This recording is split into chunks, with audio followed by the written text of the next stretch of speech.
आपका अगर पॉस्चर ठीक नहीं है या आपको एक स्ट्रेंथ नहीं मिल रही है आपकी बॉडी को उस पॉस्चर को करेक्ट करने के लिए, दैट मीन्स कहीं ना कहीं आपकी मील जो है वो टाइमिंग खराब है। गुड मॉर्निंग दोस्तों, welcome back to another episode physio talk with Makhdoom. मैं हूं आपका host doctor Makhdoom Hasan, physiotherapist and educator and pain free movement guide. आज का टॉपिक बहुत ही स्पेशल है, पेन, पोस्चर और प्लेट। हम सब पेन के बारे में बहुत सुनते हैं, पोस्चर का लेक्चर रोज़ मिलता है, लेकिन प्लेट यानी हम क्या खाते हैं और इसका पेन और पोस्चर पर इतना डीप क्या कनेक्शन होता है, इस बारे में हम बात करेंगे। और इस टॉपिक को डिकोड करने के लिए आज हमारे साथ बहुत ही फेमस डाइटिशियन गुंजन जैन जी हैं। Gunjan ji, welcome to the show. Thank you. Gunjan ji, सबसे पहला सवाल है, लोग अक्सर सोचते हैं कि पेन जो है या तो मसल्स का होगा या फिर बोन से रिलेटेड होगा या टेंडन से रिलेटेड होगा, क्या ये सच है? सो पेन और बॉडी के अंदर जो भी इन्फ्लेमेशन होता है, इसके बहुत सारे रीजंस होते हैं। पेन और इन्फ्लेमेशन आपके माइक्रोन्यूट्रिएंट डिफिशिएंसी की वजह से भी हो सकता है, या आपने प्रोटीन डाइट अच्छे से नहीं ली है तो आपकी मसल्स वीक हो जाएंगी, जिसकी वजह से पेन हो सकता है। Right. So calcium, vitamin D, vitamin B12, magnesium, zinc, collagen, biotin, ये जितने भी हमारे माइक्रोन्यूट्रिएंट्स रिच डाइट होती है वो हमें पेन और इन्फ्लेमेशन से बचाती है।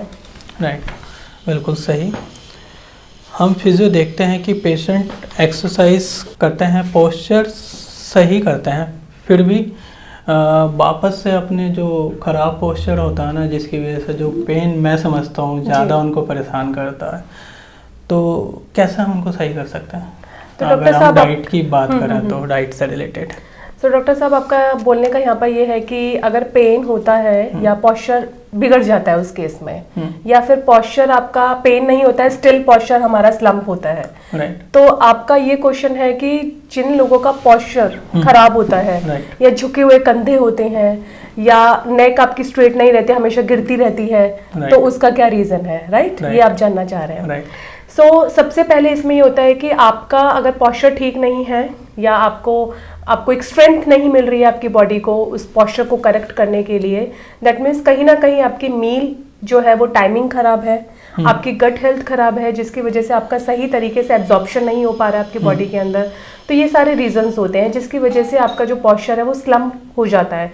प्लस कहीं ना कहीं आपको इस तरह की बैठने की एक आदत हो जाती है, जिस तरीके में आप बैठते हैं, जैसे हमें एक बड़ा कंफर्टेबल लगता है कि हम ऐसे झुक के बैठते हैं, बट हमेशा ये एक सही तरीका नहीं है। झुककर अगर आप बैठेंगे या पोस्चर अगर आप अपना सही नहीं रखेंगे तो आपके मसल्स और टिश्यूज उतना ज़्यादा आपको बेसिकली एक, अगर मैं ये बात बोलूँ कि सॉफ्ट हो जाते हैं, या फिर अगर मैं ये बात बोलूँ कि वीक होना स्टार्ट हो जाती है आपकी मसल्स।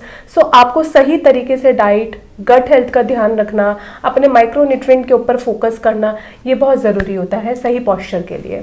मुझे जी, पोस्चर को लोग सिर्फ ना स्ट्रेट बैठना ही मानते हैं, जैसा भी हम अपने बात किया ना, हम लोग भी थक जाते हैं कि एक्सरसाइज कराते कराते ना, लेकिन हम लोगों को समझ आता है तो हम ज़्यादा से ज़्यादा क्या बोलते हैं पेशेंट को, हाई प्रोटीन डाइट लो। जी, प्रोटीन क्या इम्पैक्ट करता है पोस्चर पे कि ना, अगर जैसे किसी के सपोज करो राउंडेड शोल्डर है, जस्ट लाइक ये, जी। अब हम उसको शोल्डर स्ट्रेटनिंग के लिए या उसका करेक्ट करने के लिए बहुत सारी एक्सरसाइजेस कराते हैं, लेकिन फिर भी इतने अच्छे रिजल्ट नहीं आते।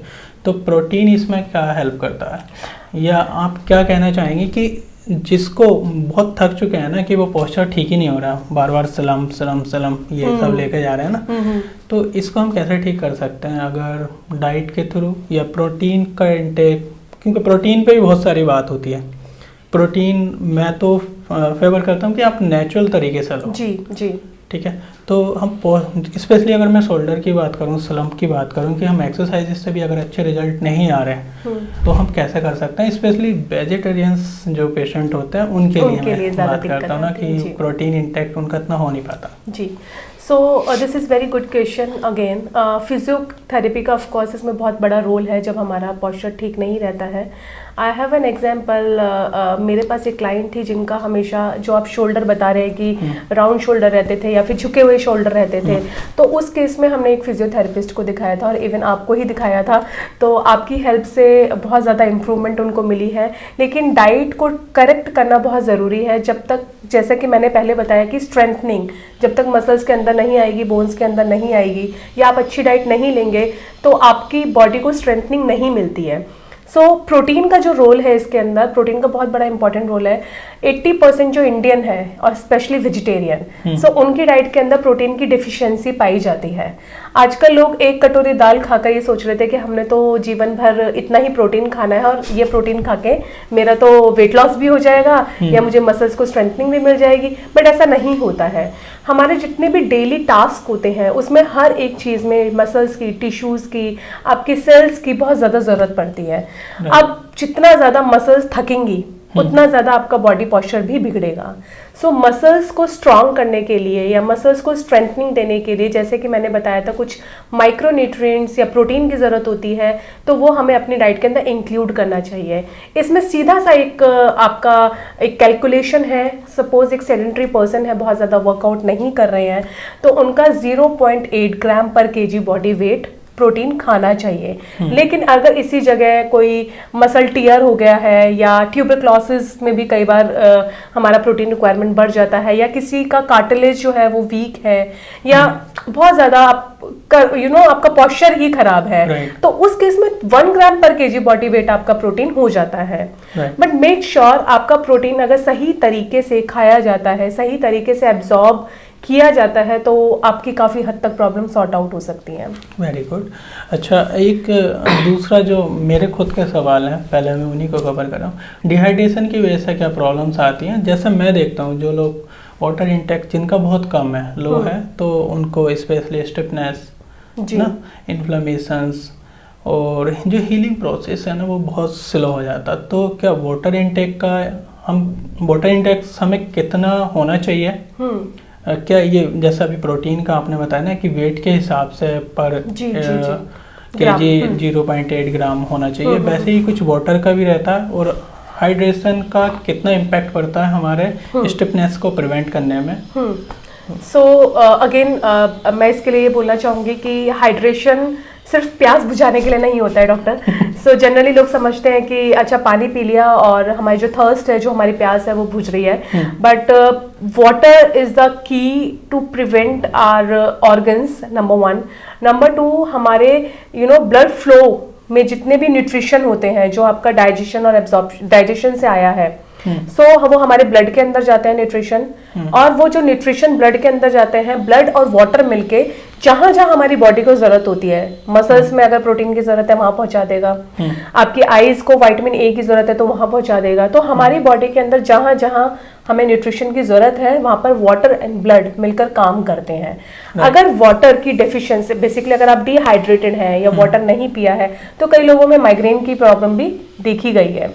नंबर 2, आपकी जो एक हम बोल रहे हैं स्टिफनेस की बात करते हैं, वो कुशनिंग होती है एक स्पाइन में बेसिकली, सो उसको प्रॉपर एक कुशनिंग नहीं मिल पाती है, या फिर जिनको नी पेन होता है, तो उस केस में भी आपको वाटर की बहुत ज्यादा जरूरत होती है। सो बेसिकली कई लोगों ने सुना होगा सियाटिका का पेन हो गया या मसल क्रैम्प्स हो गए, या एक जगह बैठे हैं तो उठने में दिक्कत हो रही है, just because of vitamin B12 deficiency और एज वेल एज वाटर। अगर आपका वाटर की डेफिशिएंसी है या वाटर आप नहीं पी पा रहे हो, डिहाइड्रेटेड हो, तो आप वाटर की डेफिशिएंसी एज सच नहीं, बेसिकली डिहाइड्रेशन है या डिहाइड्रेट हो रहे हैं आप, तो उस केस में आप पानी को इंक्लूड कर सकते हैं। बट अगेन, अगर कोई CKD का पेशेंट है या कोई किडनी का पेशेंट है, तो उस केस में आपको वाटर उसके अकॉर्डिंग सजेस्ट किया जाता है। लेकिन अगर कोई सेडेंटरी पर्सन है, नॉर्मल पर्सन है, कोई ऐसा बहुत ज़्यादा वर्कआउट नहीं कर रहा है, तो 2 और 2.5 litre of water is completely fine.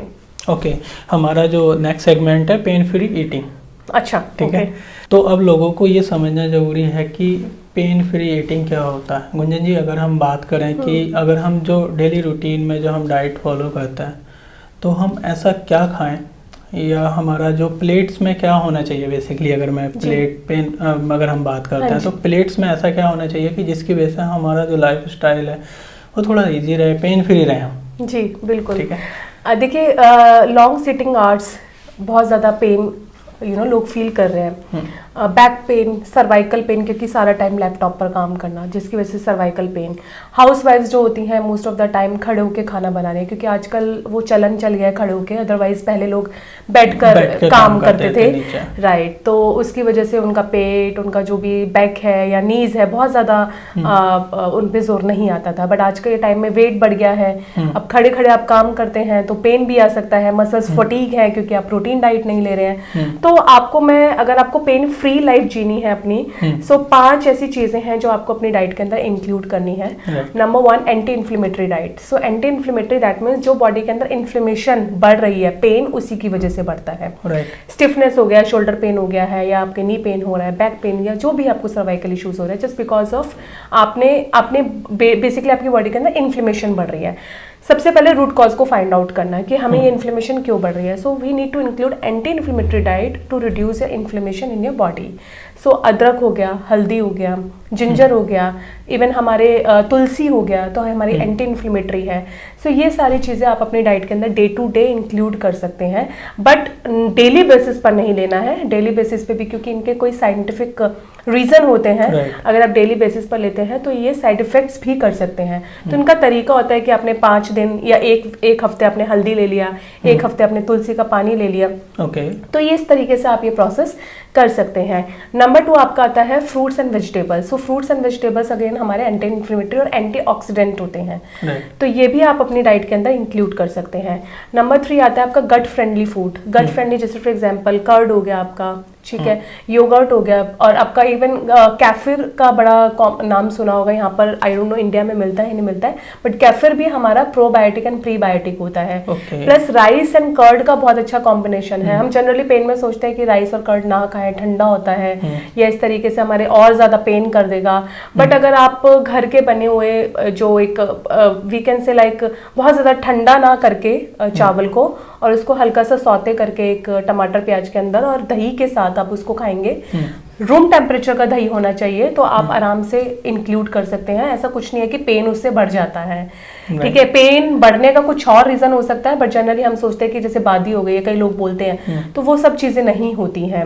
अब जैसे हाइड्रेशन, नंबर 4 आपका हाइड्रेशन, तो 2 to 3 liters as I told you कि पहले के उसमें कि हमें हाइड्रेशन बहुत ज़रूरी है हमारे पेन को रिलीव करने के लिए, स्टिफनेस को दूर करने के लिए। तो 2 to 3 liters of water we need to include in our diet.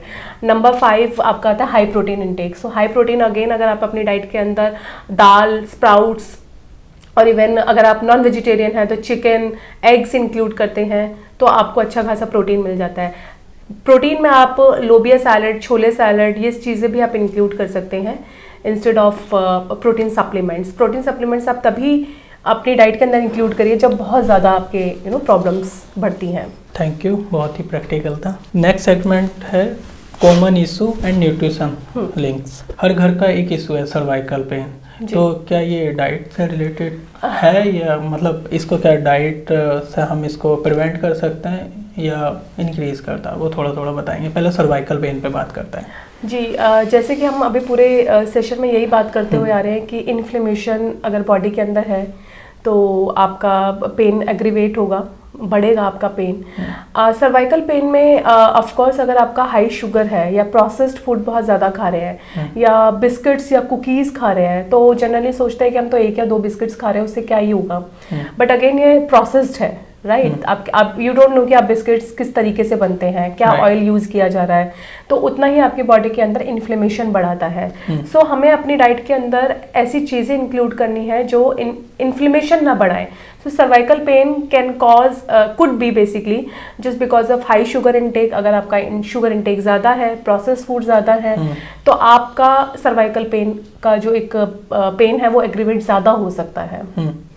Low back pain, low back pain again अगर आप बहुत ज़्यादा, ऑफ कोर्स इसमें आपका पोस्चर, एक सिटिंग पोस्चर भी बहुत ज़्यादा मैटर करता है। अगर आप लंबे समय तक बैठे हुए हैं तो आपका ये जो है लो बैक पेन बढ़ सकता है। तो बीच बीच में आई वुड सजेस्ट, जैसे जनरली लोगों को मैं सजेस्ट करती हूँ कि आप डाइट के साथ साथ आप 5 मिनट स्ट्रेच कर सकते हैं अपनी बैक को, जो आपकी जो स्टिफनेस एक बढ़ जाती है, तो वो इसको रिमूव करने में या रिड्यूस करने में हेल्प करेगा। प्लस इसके अंदर आप अगर जंक फूड्स अवॉइड कर सकते हैं तो that would be fine. Low back pain के लिए बहुत ही अच्छा है vitamin B12। So vitamin B12 आपके मसल्स को स्ट्रेंथनिंग देता है। तो अगर विटामिन B12 के सप्लीमेंट्स, क्योंकि विटामिन B12 वेजिटेरियन डाइट में नहीं पाया जाता है, वो नॉन वेजिटेरियन डाइट में पाया जाता है। सो विटामिन B12 के लिए आप विटामिन B12 की मेडिसिन या सप्लीमेंट्स इंक्लूड कर सकते हैं to prevent your back pain. मैं अपनी क्लिनिक में ना रोज़ देखता हूँ, लोग सोचते हैं कि बैक पेन जो है ना स्लिप डिस्क की वजह से, लेकिन कई बार ना वो न्यूट्रिशन स्लिप डिस्क भी होता है उसकी वजह से। तो हमारा even sorry to interrupt you doctor, back pain इस वजह से भी होता है कई बार जो प्रेग्नेंट वीमेन जिन्होंने बेबी डिलीवर किया है अपना, तो उसके बाद भी वो बैक पेन एग्रीवेट हो जाता है। और जनरली लोग सोचते हैं कि मेरे को तो, और स्पेशली होता है लोअर बैक पेन, और लोअर बैक पेन में जनरली वो इग्नोर इतना कर देते हैं कि वो फिर आगे जाके प्रॉब्लम बढ़ जाती है।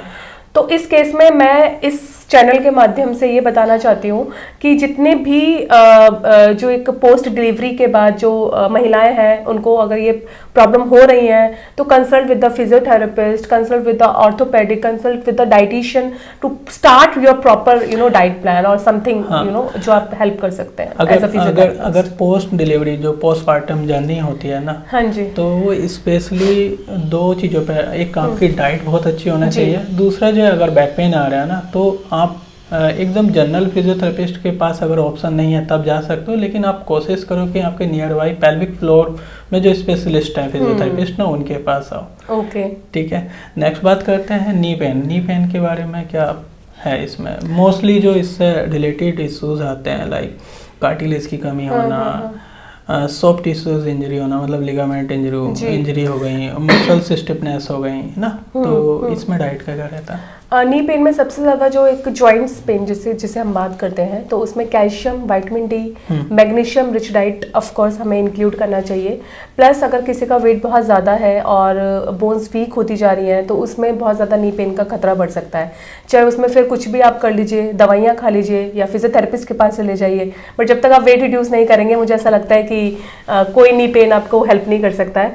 तो सबसे पहले आप फिजियोथेरेपिस्ट आपको हेल्प कर सकते हैं of course to relieve your pain, but जब तक आपका वेट बहुत ज़्यादा है या आपने अच्छी डाइट नहीं ले रहे हैं तो फिर वो नी पेन दवाइयों के सहारे हमें नहीं रहना है।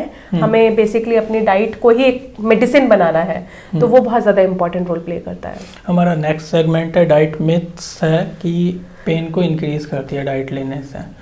तो आपके पास जो पेशेंट आते हैं मोस्ट कॉमन क्या मिथ लेकर आते हैं जो आपको खुद को भी हंसी आती होगी, यार ये कितना सिली सा क्वेश्चन है, ये क्या मिथ लेकर बैठे हुए हैं? तो क्या डाइट क्या पेन बढ़ाती है, या कई बार सही होता है कि वो जो सोचते हैं कि वो ठीक है?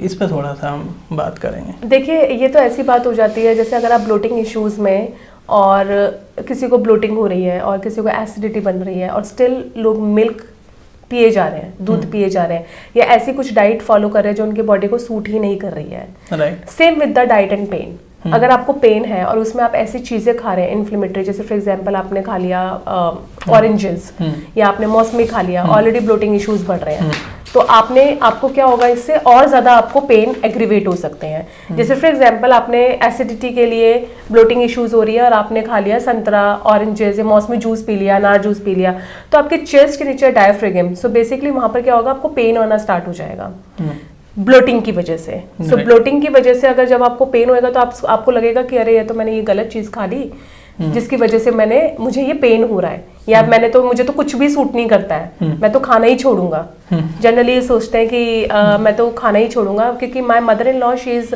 65 ईयर ओल्ड। अब उस एज में वो कुछ काम नहीं कर रहे हैं, राइट? बहुत ज़्यादा फिजिकल एक्टिविटी नहीं है, तो उस एज में क्या हो रहा है उनके साथ कि अब उनको कुछ भी चीज़ सूट नहीं कर रहा है, और वो अपनी बॉडी के अकॉर्डिंग भी नहीं खा रही हैं, क्योंकि उन्हें पीनट्स भी चाहिए, उन्हें सारी सब्जियां भी चाहिए, उन्हें फ्रूट्स भी चाहिए। तो उनका ये मानना है कि मैं तो सब कुछ छोड़ दूंगी जब इन सब चीज़ों से मुझे पेन हो रहा है, बट हमें वो छोड़ना है जो हमें चीज़ें सूट नहीं कर रही हैं। राइट। आप सही तरीके से डाइट लेंगे जो आपके लिवर के लिए हेल्दी है, जो आपके पेन के लिए एक एक क्योर का काम करती है, आपको उस तरह की डाइट लेने से आपको कभी भी पेन नहीं होगा। जैसा लोगों का ना एक मोस्ट कॉमन मिथ है डाइट को लेकर कि मिल्क से फैट बढ़ता है, क्या ये सच है? बिल्कुल भी नहीं। और एक हेल्थी स्नैक्स के नाम पे कुछ बिस्किट्स होते हैं, कुकीज होती हैं, क्या ये सच है? हेल्दी स्नैक्स बिस्किट्स और कुकीज कभी हो ही नहीं सकते हैं, क्योंकि देखिए मार्केट में ना बहुत सारी चीजें आ रही हैं आज के टाइम में हेल्दी के नाम पर, जैसे एसीबी मोरिंगा ले लीजिए या कुछ ऐसा ले लीजिए। बट आई वुड सजेस्ट कि मोरिंगा जो आप एक पैकेट में ले रहे हैं, बट आप मोरिंगा का एक पेड़ ही लगा लेंगे तो वो मोरिंगा आप ले सकते हैं इंस्टेड ऑफ पैकेट। पैकेट में अगर कोई चीज आ गई या प्रोसेस पैकेज्ड एक पैकेट बन के आ गया तो आप ये समझ लीजिए उसमें प्रिजर्वेटिव्स हैं। मैं बहुत सारे लोगों से मिलता हूँ कि अगर हम उनको बोलते हैं कि वेट को मैनेज करो, ठीक है, तो वो क्या करते हैं, डिनर स्किप कर देते हैं। क्या डिनर स्किप करने से वेट कम हो जाएगा? नहीं जी, बिल्कुल नहीं।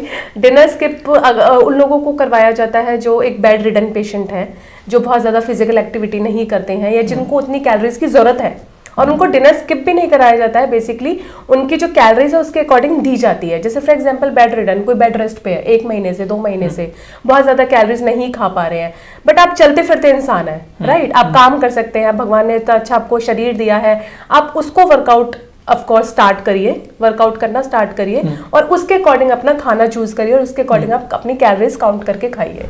प्रैक्टिकल प्लेट्स सेटअप, ठीक है, तो अगर हम बात कर रहे हैं प्रैक्टिकल प्लेट सेटअप की, तो एक प्लेट्स में आइडियली हमें क्या सेटअप करना चाहिए जो ना लगे कि हम बहुत अच्छा हेल्दी खा रहे हैं, इस तरीके से थोड़ा सा इस पे हम बात करते हैं।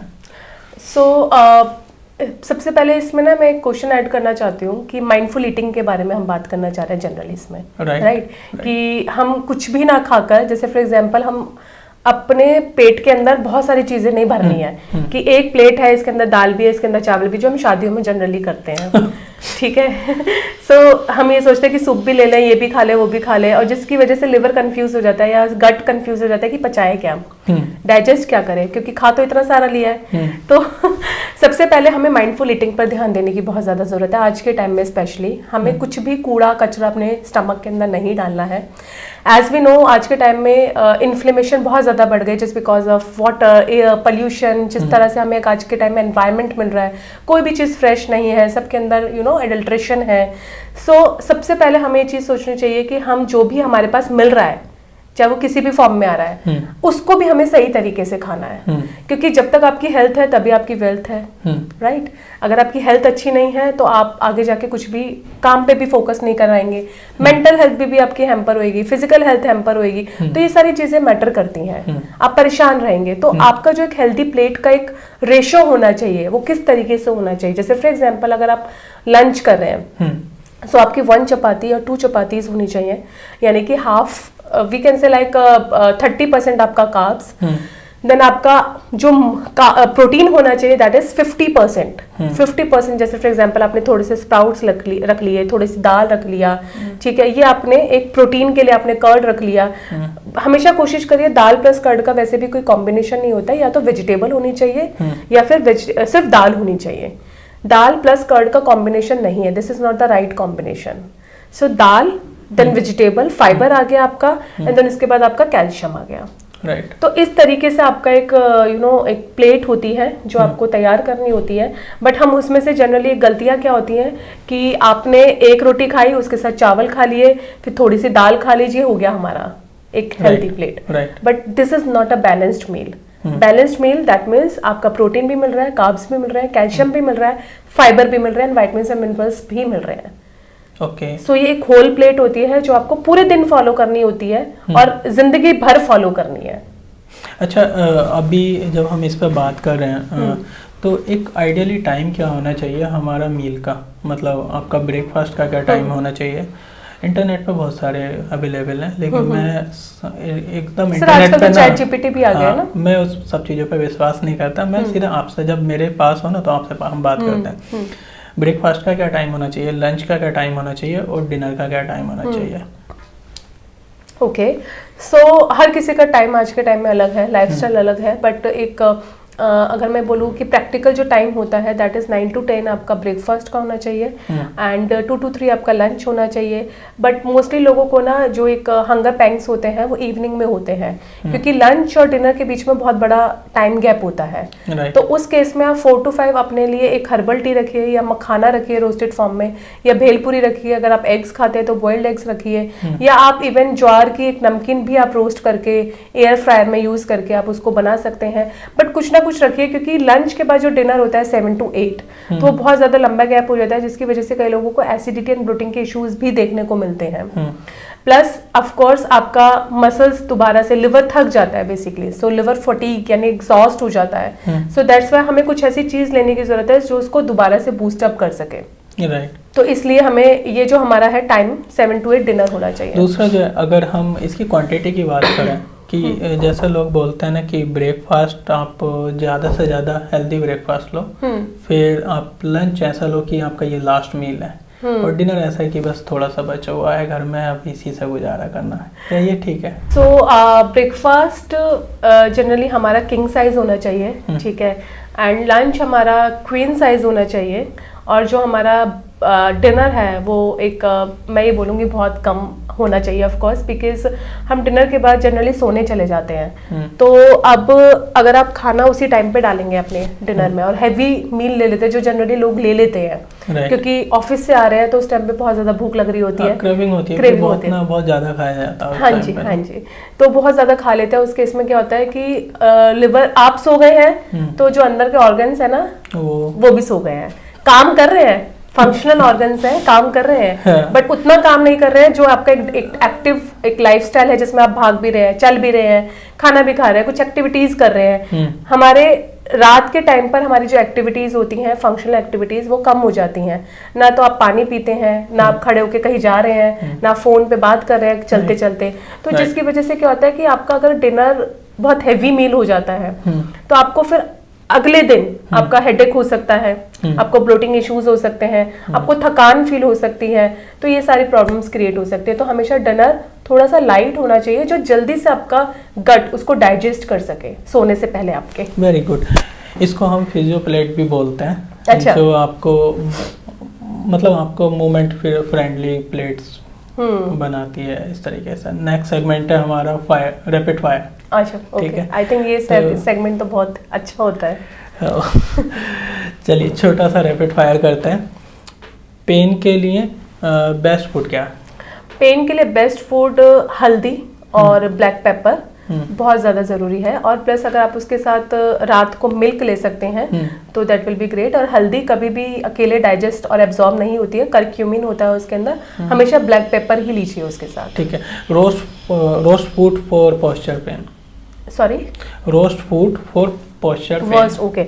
सो शुगर आपका है और पैकेज्ड फूड है, अगर आपका इवन पैकेज जूसेस भी, तो हम इनको अवॉइड नहीं कर सकते, तो पैकेज जूसेस भी आपको अवॉइड करने हैं। और शुगर अगर आपका किसी भी फॉर्म में है, ठीक है, चाहे आपको वो कुकीज की फॉर्म में है या डोनट्स की फॉर्म में है जो बच्चे जनरली खाते हैं, तो ये सारी चीजें आपको अवॉइड करने की जरूरत है। Morning must do.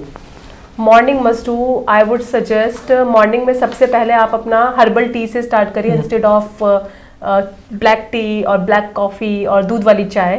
सो अगर आप हर्बल टी यानी कि तुलसी वाटर से स्टार्ट करेंगे या अगर आप पुदीने वाटर से स्टार्ट करेंगे तो that will be great and it will help to reduce inflammation as well as your pain. Pain free lifestyle मंत्र क्या है? ओह ओके, क्या है? So eat clean and move daily, sleep deeply. तो अगर आप अच्छा खाना खाएंगे और अच्छा चलेंगे, बेसिकली बहुत ज़्यादा देर तक चलेंगे या मूवमेंट रहेगी और रात को अच्छे से नींद आएगी, तो this is the best mantra to reduce the pen.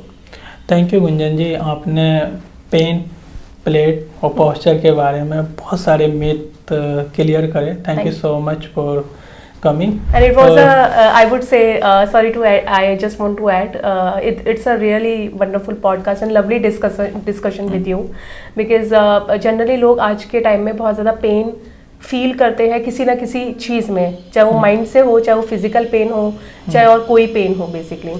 तो अगर हम ये समझ जाएं, ये गाइडेंस लोगों को मिल जाए कि किस तरीके से आप अपने पेन को कम कर सकते हैं। सप्रेस नहीं करना है। जनरली लोग सप्रेस करते हैं कि मेडिसिन खा लिया, कॉम्बीफ्लेम खा लिया या कोई ऐसी मेडिसिन ले ली जिससे पेन चला जाएगा, फिर वो दोबारा से एग्रीवेट किसी और किसी रूप में आएगा।